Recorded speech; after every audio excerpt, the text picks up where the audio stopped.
नमस्कार मित्रांनो, कायदा मित्राच्या अपडेट्समध्ये तुमचे स्वागत आहे. वर जो व्हिडिओ बघताय त्या व्हिडिओमध्ये तुम्हाला सरळ सरळ दिसतं की पिंपरी चिंचवड महानगरपालिकेने इंद्रायणी नदीकाठी बांधलेले 36 बंगले मात्र 3 ते 4 तासामध्ये नेस्तनाबूत केले. लोकांच्या आयुष्यभराची कमाई एका सेकंदात उद्ध्वस्त झाली. पण हे सर्व काय झालं तर लोकांचा निष्काळजीपणा. लोकांनी 3 गोष्टी चुकीच्या केल्या, ज्यात त्यांनी जमिनीचे कागदपत्र किंवा मालमत्तेसंबंधीचे नियम व्यवस्थित बघितले नाहीत. लँड डॉक्युमेंट जे व्हेरीफाय करायला पाहिजे होते ते केले नाहीत. त्यात लँडचा एक सर्च रिपोर्ट असतो, सर्च रिपोर्ट बघितला नाही. लँडची ओनरशिप कोणाकडे ते बघितले नाही. प्रत्येक जमिनीच्या प्रकारानुसार झोनमध्ये जमिनीचं डिवायडेशन होतं. तो रिव्हर झोनमध्ये येत असताना सुद्धा इंद्रायणी नदी काठी असून ती पूररेषा इंद्रायणी नदीची जी होती त्या अंतर्गत हे 36 बंगले बांधण्यात आले होते.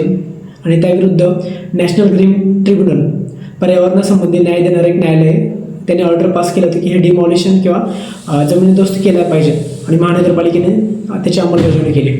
पण सामान्य नागरिक म्हणून मला बहुतेक वेळेला हा अनुभव येतो की रस्त्याने जाताना हायवेच्या टच जमिनी, 1.5 लाखात 1 गुंठा जमिनी, अशा वेगवेगळ्या स्कीम आणि पॉलिसीज किंवा ग्राहकांना बुलवण्यासाठी बिल्डर्स लोक करत असतात.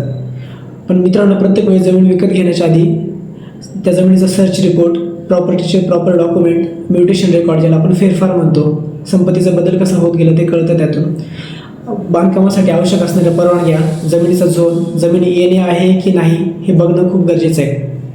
जेव्हा कधी तुम्ही किंवा इतर कोणी लोक प्रॉपर्टी विकत घेते त्यावेळेस हे कागदपत्र नक्की चेक करा आणि स्वतःचा असा मनसंताप होण्यापासून, स्वतःची प्रॉपर्टी संपत्ती वाया जाण्यापासून नक्की वाचवा.